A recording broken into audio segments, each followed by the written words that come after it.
Sir வணக்கம் sir. Prime minister கூட இந்த மொழி அரசியல் குறித்து பேசி இருப்பதை நீங்க பார்த்திருப்பீங்கன்னு நினைக்கிறேன். சார், நம்பிக்கைக்குரியதாக மத்திய அரசாங்கம் இல்லையா, இல்ல மத்திய அமைச்சர்களும் இந்த நேஷனல் எஜுகேஷன் பாலிசியும் சொல்வதை நம்புவதற்கு இந்த அரசாங்கம் தயாராக இல்லையா? உங்ககிட்ட தான் கேக்குற முரளி சார். சார் வணக்கம். அனைவருக்கும் வணக்கம். நெறியாளர் சார், மத்திய அரசாங்கம் என்பது இந்த நாட்டில் நம்பகத்தன்மை இல்லாத ஒரு அரசாக எங்களுக்கு தெரிகிறது. ஏனென்று கேட்டால் மான்குட்டிகள் எல்லாம் கூட்டி வைத்துக் கொண்டு ஓனாய் ஒன்று உபதேசம் செய்வதை போல, பசுங்க விட்டு ரத்தம் சொட்டுகிற வாயோடு இருக்கிற வேங்கை ஒன்று வேதாந்தம் சொல்வதை போல, கழுகு கருணைமலை பொழிவதை போல, வல்லூர் வாஞ்சகீதம் பாடுவதை போல மத்திய அரசாங்கம் இப்பொழுது நமக்கு உபதேசம் செய்து கொண்டிருக்கிறார்கள். சரி, உபதேசம் செய்து கொண்டிருப்பது மட்டுமல்ல, அவர்கள் நம்ப வேண்டும் என்று சொல்கிறார்கள். அவர்களை எப்படி நம்புவது என்பதற்கு ஏதாவது ஒரு எடுத்துக்காட்டு சொல்ல முடியுமா? நம்பிக்கையாக தமிழ்நாட்டுக்கு அவர்கள் நடந்திருக்கிறார்களா, நம்பிக்கையாக தமிழ்நாட்டுக்கு ஏதாவது செய்திருக்கிறார்களா என்பதை கொஞ்சம் யோசித்து பார்க்க வேண்டும். அண்ணன் செல்வம் அவர்கள் பேசுற பொழுது அவரு இந்தி கத்துக்கிட்டாரு, இவரு இந்தி கத்துக்கிட்டாங்க, அவரு மகன் கத்துக்கிட்டாரு, ஏன் நாங்களாம் கத்துக்க கூடாதான்னு கேட்கிறாரு. நான் என்ன சொல்றேன், நாடாளுமன்றத்துல போய் அவங்க இந்தியில பேசினாங்களா சார்? எந்த திமுக நாடாளுமன்ற உறுப்பினராவது நாடாளுமன்றத்துல போய் இந்தியில கேள்வியோ இந்தியில பதில் சொன்னாங்கன்னு சொல்ல முடியுமா?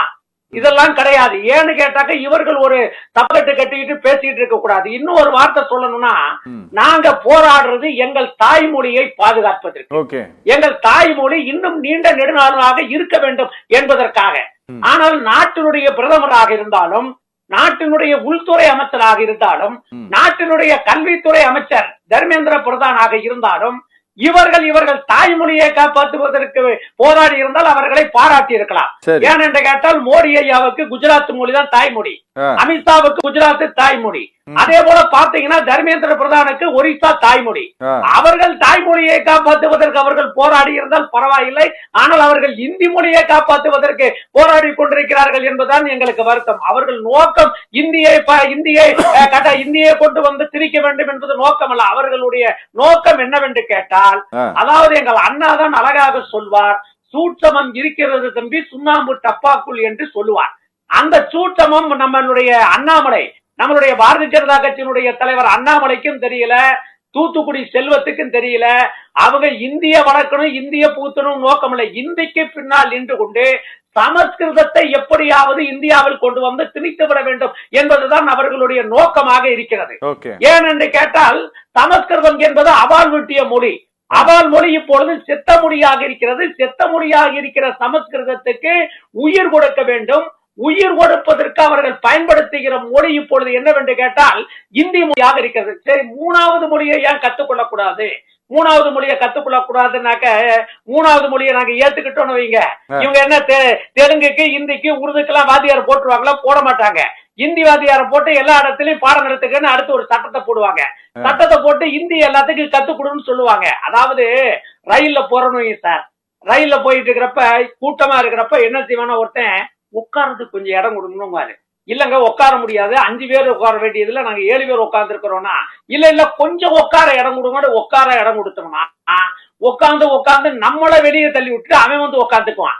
அப்படிதான் இந்திக்கு கொஞ்சம் நீங்க உட்கார இடம் கொடுத்தீங்கன்னா என்ன ஆகுனா நிலைமை, இந்தி தமிழை முடிச்சிடும். பீகார் மொழி இப்ப என்ன நிலைமையில இருக்கு யோசிச்சு பாருங்க. பீகார்ல இருக்கிறவ இந்திக்கு கொஞ்சம் இடம் கொடுத்தா இப்ப பீகார் மொழி இல்ல. ஒரு காலத்தில் ராஜஸ்தான் மொழி பேசக்கூடியவர்கள் அந்த மாநிலத்தில் 80% பேர் இருந்தார்கள். ஆனால் இந்தி பேசக்கூடியவர்கள் 20% பேர் இருந்தார்கள். ஆனால் அவர்கள் இந்திக்கு இடம் கொடுத்த பிறகு இப்பொழுது ராஜஸ்தானை பார்த்தீர்களானால் என்ன நிலைமை என்று கேட்டால், இந்தி பேசக்கூடியவர்கள் 80%, ராஜஸ்தான் பேசக்கூடியவர்கள் 20% மாறி இருக்கிறது. நான் கேட்கிறேன், ஒரு மொழி பேசிய ஜப்பான் உலக வல்லரசுல 3வது இடத்துல இருக்கா இல்லையா பொருளாதாரத்துல?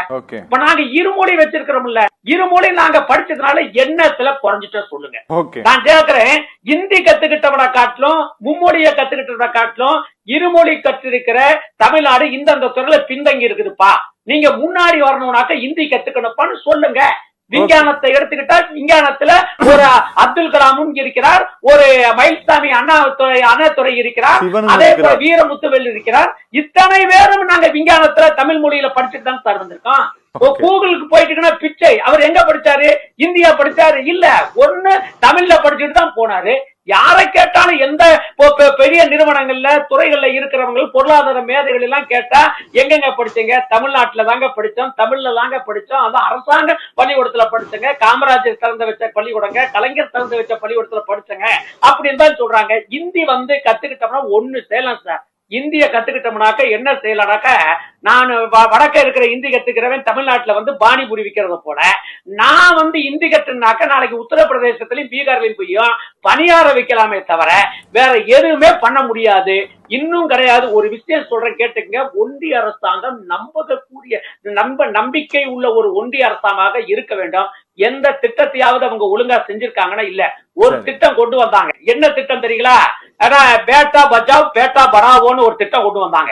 இது என்னடா திட்டம்னா, குழந்தைகளை பாதுகாப்போம், குழந்தைகளை கற்பிப்போம்ங்கிறது அந்த திட்டம். அந்த திட்டத்துல எவ்வளவு தெரியுமா ஒதுக்குனாங்க? 488 கோடி ரூபாய் ஒதுக்குனாங்க. ஒதுக்குனதுக்கு அப்புறம் அந்த நிதியில 78% விளம்பரத்துக்கு, 10% கல்விக்கு, 10% சுகாதாரத்துக்கு. இப்ப அந்த திட்டம் இருக்குதானா? இல்ல. பெண் குழந்தைகளையும் பாதுகாக்கல, பெண் குழந்தைகளுக்கு கல்வி கொடுக்கறங்கிற திட்டத்தையும் காணாம போச்சு. இப்படி நம்பகம் இல்லாத ஒரு ஒன்றிய அரசாங்கம் இருக்கிறது. அதனால்தான் எங்கள் தலைவர் அழகாக சொல்லி இருக்கிறார், தேன் கூட்டிலே கல்லெறியாதீர்கள் என்று சொல்லி இருக்கிறார். ஆனால் ஒன்றிய அரசு என்ன செய்கிறது? தேன் கூட்டிலே கை வைத்து பார்க்கலாம் என்று நினைத்துக் கொண்டிருக்கிறார்கள். நாங்கள் இந்த மொழி போராட்டத்தை எத்தனை காலத்திலிருந்து சார் சந்திச்சிட்டு இருக்கோம்? 1938 தொடங்கி இன்னவரும் நாங்க போராடிட்டு இருக்கோம். வெள்ளக்காரன்றது நாட்டுக்கு விடுதலை கேட்டு போராடினாங்க. அவங்களுக்கு கூட விடுதலை கிடைச்சு வெள்ளக்காரன் போயிட்டான். இந்த மொழி கொள்ளக்காரன்றது எங்க தமிழை காப்பாற்றணும் நாங்க போராடிக்கிட்டு இருக்கிறோம். இன்னும் எங்களுக்கு விடுதலை கிடைக்குன்னா எப்ப சார் எங்களுக்கு விடுதலை கிடைக்கும்? எங்க மொழி நல்லா இருக்க கூடாதா? எங்க தமிழ் மொழிக்கு அப்படி எங்கள் தமிழ் மொழியின் மீது ஏன் இவ்வளவு வஞ்சகம்? உங்களுக்கு 1000 தடைகள் வந்தாலும் எப்பக்கம் புகுந்துவிடும் இந்தி, அது எத்தனை பட்டாளம் கூட்டி வரும். அற்பம் என்போம் அந்த இந்தி தடை, அதன் ஆதிக்கம் தன்னை விரட்டிடுவோம். விந்தை தமிழ் மொழி எங்கள் மொழி, அது வீரத் தமிழ் மக்கள் ஆவி என்போம். இந்திக்கு சலுகை தந்துவிடும் அந்த ஈனரை காரி உமிழ்ந்திடுவோம் என்பதுதான் எங்கள் நிலை. எத்தனை தடை வந்தாலும் உடைப்பார் முத்துவேல், கருணாநிதி, ஸ்டாலின் என்ற நம்பிக்கையில் நாங்கள் இருக்கிறோம் என்பதை தெரிவித்துக் கொள்கிறேன். Okay sir, okay.